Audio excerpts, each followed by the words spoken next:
अस्सलाम वालेकुम students.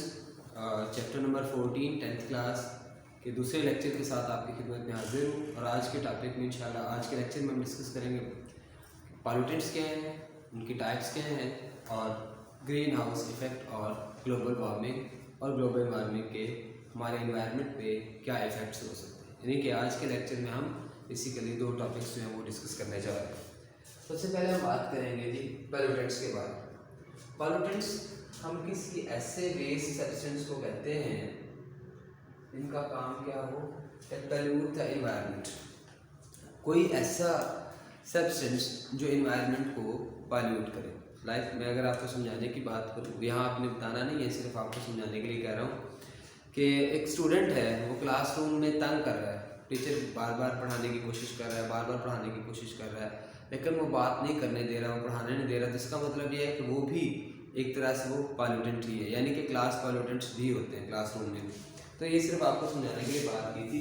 Basically हमने यहाँ ये बात की कि ऐसे वेस्ट सब्सटेंसेस जो इन्वायरमेंट को पॉल्यूट करें उन्हें हम नाम दिया करते हैं पॉल्यूटेंट्स का।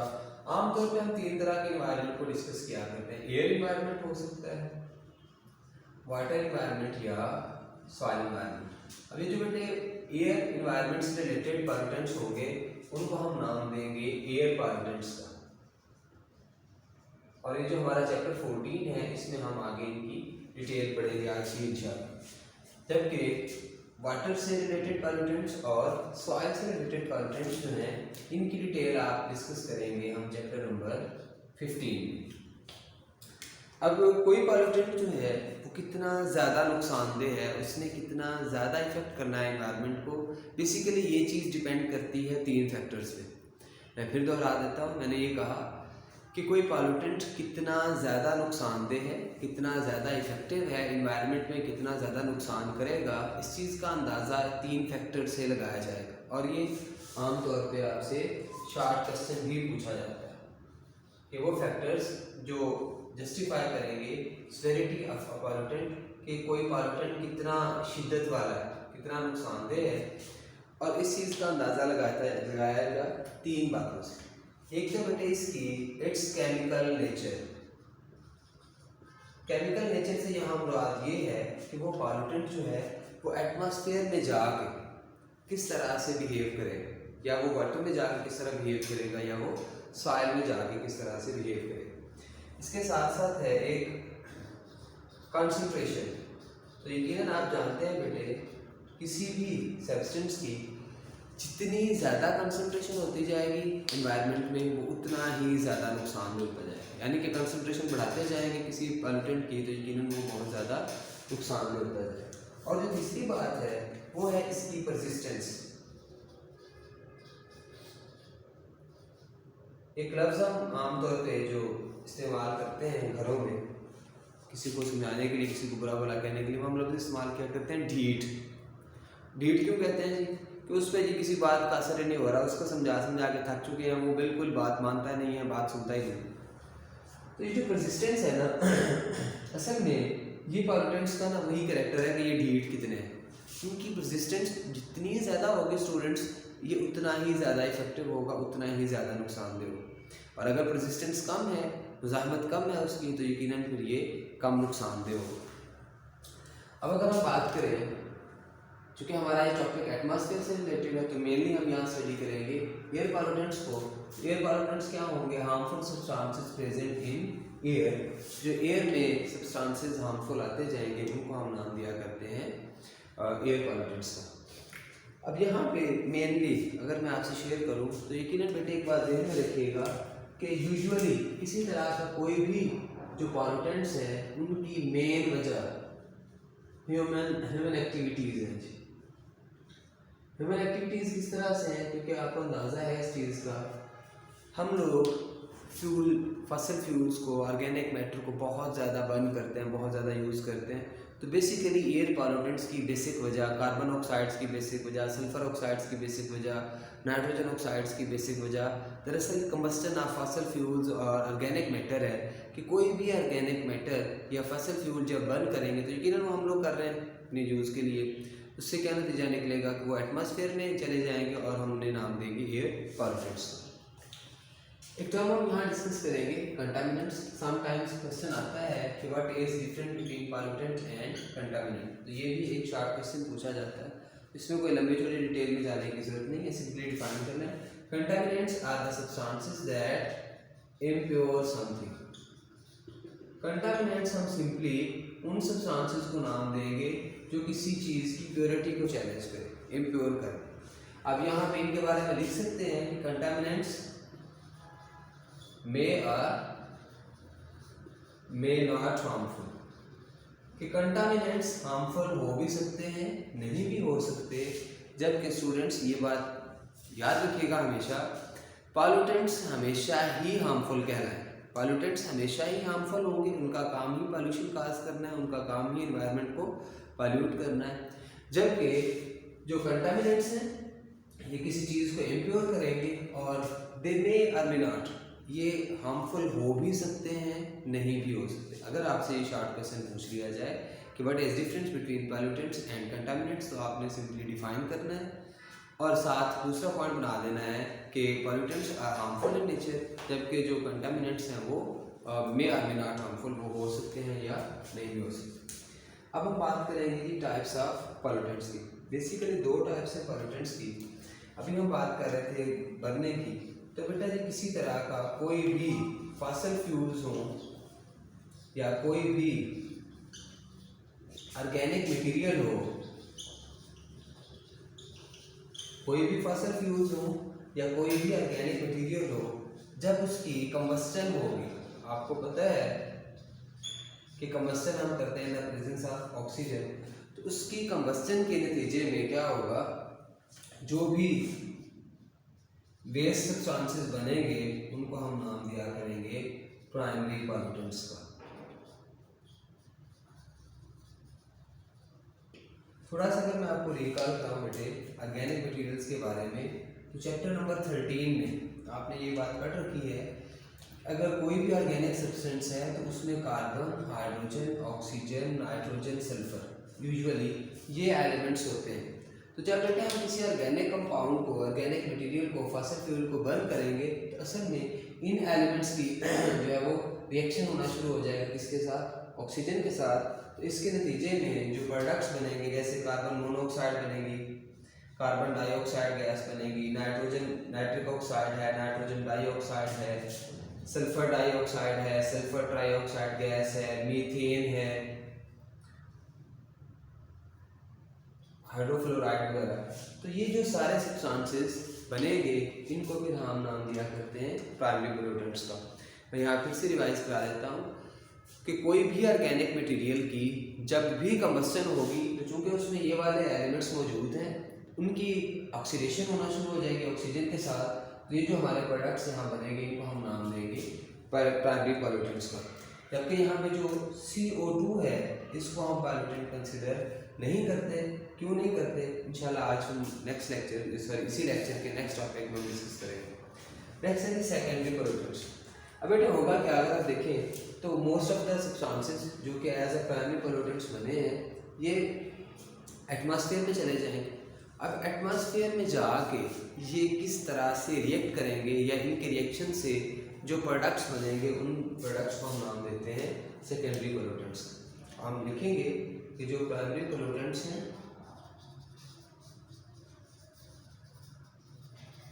इन प्राइमरी पॉल्यूटेंट्स के रिएक्शंस की वजह से जो भी प्रोडक्ट्स बनेंगे एटमॉस्फेयर में, उन्हें हम नाम दिया करते हैं सेकेंडरी पॉल्यूटेंट्स का। जैसे कार्बोनिक एसिड है H2CO3, ये कार्बन डाइऑक्साइड अगर रिएक्ट कर जाए वाटर के साथ तो कार्बोनिक एसिड बनता है। इसी तरह से सल्फ्यूरिक एसिड है, इसी तरह से सल्फ्यूरस एसिड है, नाइट्रिक एसिड है HNO3, नाइट्रस एसिड है HNO2,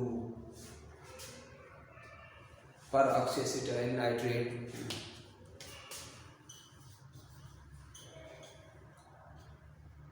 तो ये वो सब्सटेंसेस हैं जिनको हम आमतौर पे एज आ सेकेंडरी पॉल्यूटेंट्स कहा करते हैं।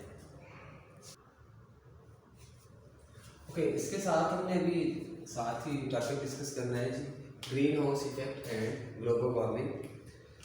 तो अगर आपको याद हो, जो प्रीवियस लेक्चर था हमारा ट्रोपोस्फीयर वाला और स्ट्रेटोस्फीयर वाला, ट्रोपोस्फीयर में हमने डिस्कस किया था कि जो CO2 है वो एब्जॉर्ब करती है IR रेडिएशंस को, जो कि फ्रॉम अर्थ टुवर्ड्स सन वापस जा रही होती हैं और हेल्प करती है टेम्परेचर को मेंटेन करने। अगर ऐसा होता कि CO2 एग्जिस्ट ना करती, CO2 अगर एटमॉस्फेयर में ना होती, तो फिर -20 डिग्री सेल्सियस तक जो टेम्परेचर है इसके गिरने के चांसेस थे। तो अगर ऐसा होता कि CO2 जो है वो एटमॉस्फेयर में ना होती, तो एक तरफ तो CO2 ने हमें हेल्प की है और टेम्परेचर अर्थ का है आमतौर पे जो हम रूम टेम्परेचर कहा करते हैं 17, 15, 20, 25, और अगर CO2 ना होती तो विदाउट CO2 यही टेम्परेचर गिर के -20 डिग्री सेल्सियस तक चला जाता। तो ये होता क्या कि फिर ये जो अर्थ है वो तो बिल्कुल भी रहने के काबिल ना हो। ये तो इसने हमें फ़ायदा दिया कि इसने टेम्परेचर को मेंटेन किया है, ये इसका एक फ़ायदा है। और अभी हम पीछे बात कर रहे थे इसी लेक्चर में कि CO2 को हम पॉल्यूटेंट नहीं कहते। इसकी सबसे एक बड़ी वजह ये भी है कि इसने हमें टेम्परेचर को मेंटेन करने में हेल्प भी कर रखी है। लेकिन होता क्या है कि इंक्रीजिंग कंसंट्रेशन ऑफ CO2 अब कैसी इंक्रीज हो रही है। आपको पता है कि पूरी दुनिया में